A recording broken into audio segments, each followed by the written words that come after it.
कितनी बार mobile scroll करते हैं? 2 घंटे, 4 घंटे या फिर उससे ज्यादा। क्या आप जानते हैं कि जितना ज्यादा आप सोशल मीडिया इस्तेमाल करते हैं उतनी ही आपकी खुशी कम होती जाती है। वर्ल्ड हैप्पीनेस रिपोर्ट 2026 इसने जो खुलासा किया है वो काफी हैरान करने वाला है। आज हम बात करने वाले हैं एक ऐसी रिपोर्ट के बारे में जो सीधे आपकी जिंदगी से जुड़ा हुआ है।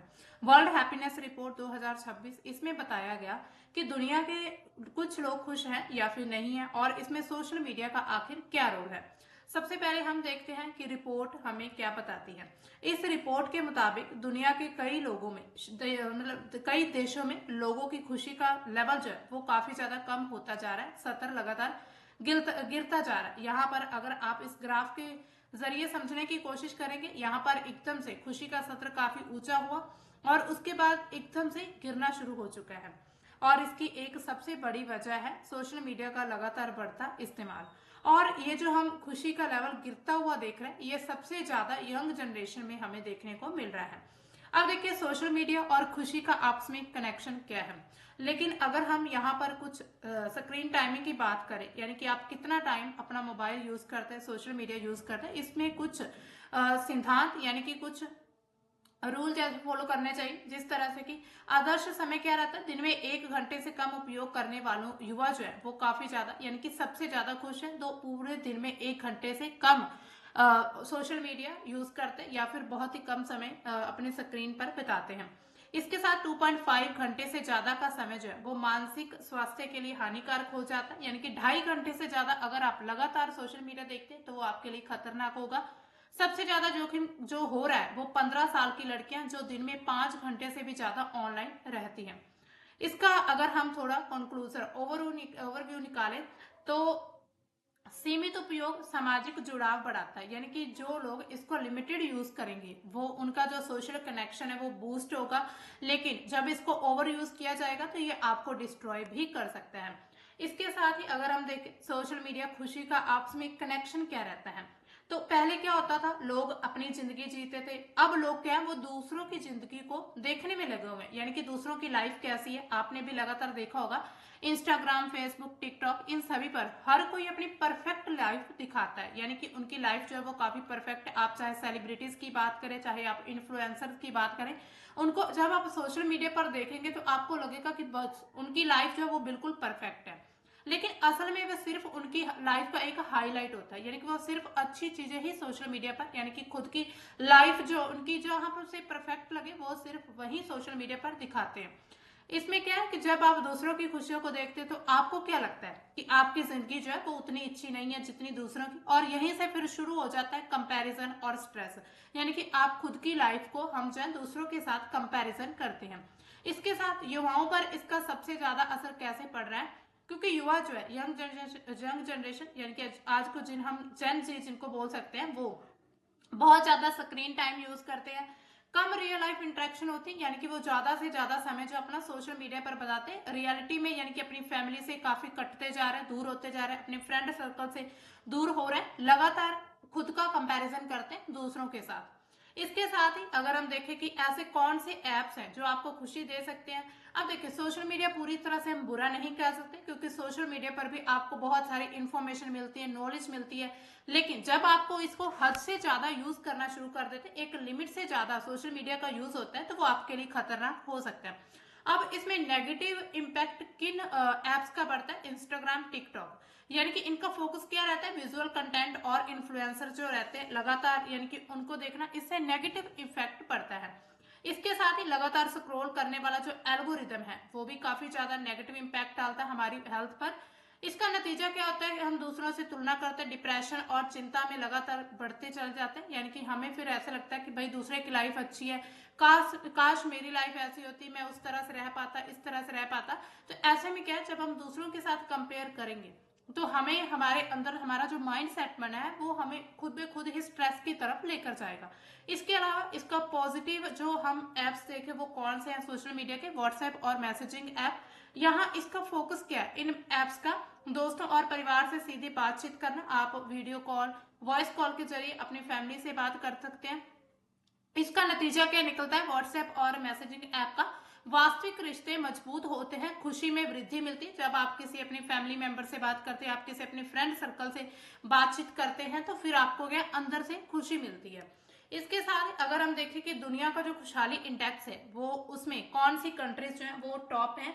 रिपोर्ट में कुछ देश जो है वो लगातार सबसे ज्यादा खुश हैं, जहां पर जो है यानी कि क्योंकि वहां के लोग क्या करते हैं, सोशल मीडिया से ज्यादा वो रियल टाइम अपनी जो रियल लाइफ है उसको ज्यादा इंपॉर्टेंस देते हैं। इसमें जो है वो खुद को फैमिली टाइम देते हैं, नेचर उनका मतलब नेचर के साथ टाइम स्पेंड करते हैं और उनकी लाइफ जो है वो काफी ज्यादा सिंपल लिविंग रहते हैं। अगर हम इनमें टॉप कंट्रीज देखें, सबसे ज्यादा है फिनलैंड, यानी कि लगातार ये 9 साल, यानी कि जो हर साल ये रिपोर्ट पब्लिश की जाती है तो इसमें 9वें साल लगातार ये पहले नंबर पर रहा है फिनलैंड। फिर आता है Iceland, Denmark, Costa Rica, Sweden countries.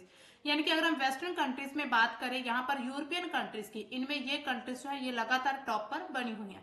लेकिन अगर हम सबसे बॉटम में देखें तो अफगानिस्तान है, 147 जो है इसका रैंक आया है। इसमें चौंकाने वाला रुझान क्या है, कोस्टा रिका जो है वो लैटिन अमेरिका की सबसे ऊंची रैंक है। इसके साथ ही पश्चिमी देशों में गिरावट लगातार आई है। अमेरिका, ब्रिटेन में युवाओं की खुशी जो है वो भी लगातार कम हुई है, यह भी एक हैरान करने वाली बात है।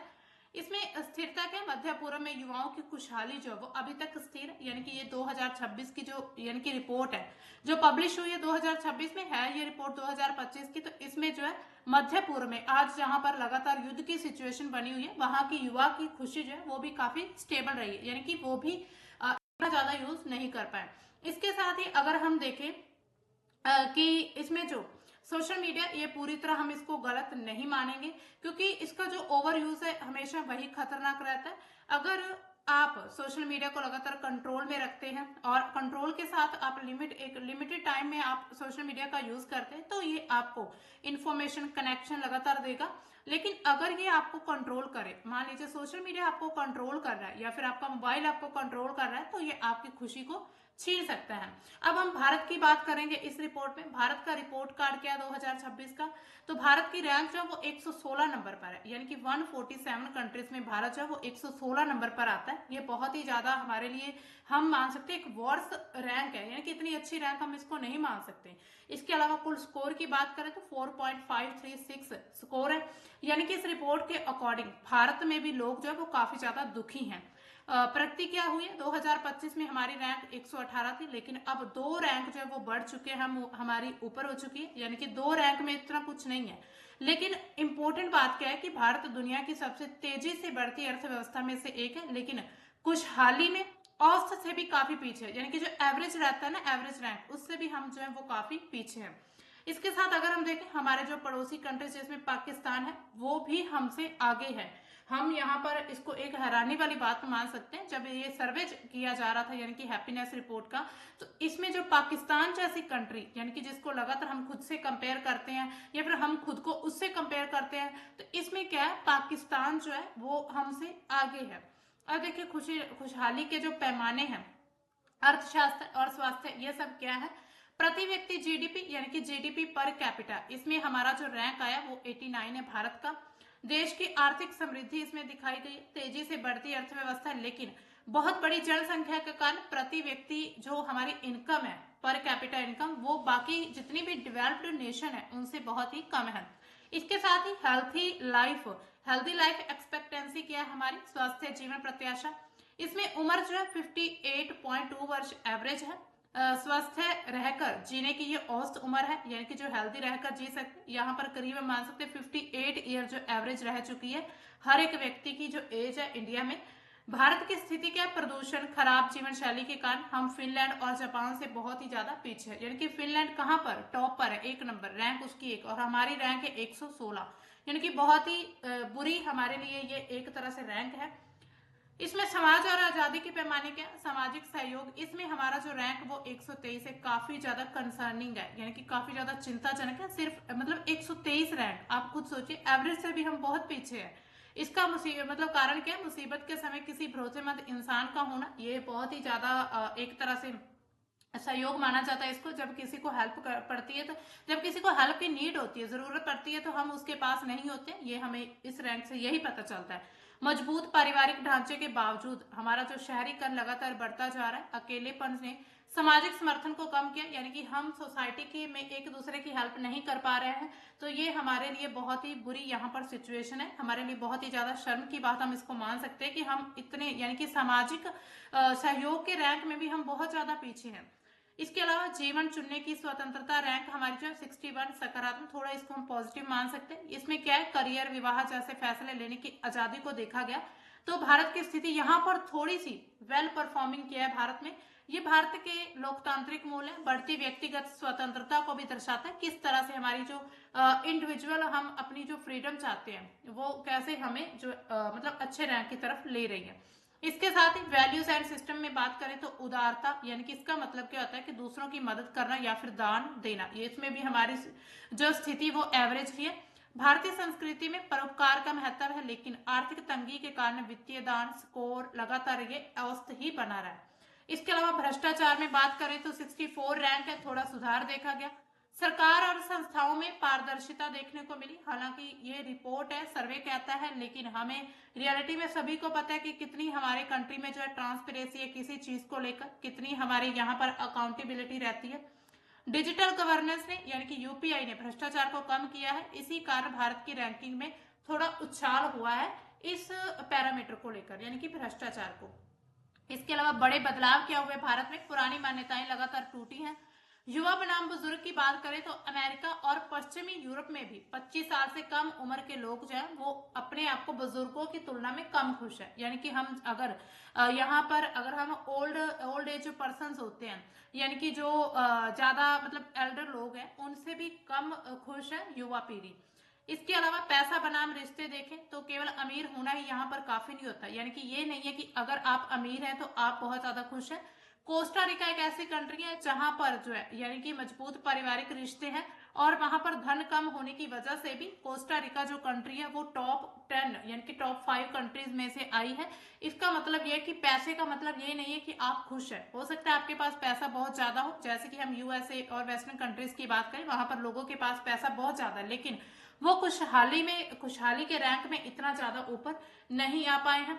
इसके अलावा भारत के लिए अभी भी काफी चुनौतियां बनी हुई हैं। रास्ता क्या हो सकता है भारत का, आर्थिक विकास के पार जाकर भारत को खुशहाल बनने के लिए प्रमुख क्षेत्रों पर ध्यान देने की जरूरत है। सबसे पहले हमें मेंटल हेल्थ पर फोकस करना होगा। सोशल मीडिया के इस दौर में युवाओं को डिजिटल डिटॉक्स और असली रिश्तों की अहमियत को बताना होगा कि किस तरह से हम जो है हमारे लिए असली रिश्ते मायने रखते हैं। यानी कि सोशल मीडिया पर सिर्फ एक तरह से दिखावा होता है, खुद को एक तरह से अपने लाइक व्यूज कमेंट्स बढ़ाने के लिए, यानी कि लाइक और व्यूज लेने के लिए लोग जो है अपनी लाइफ को अच्छा दिखाते हैं।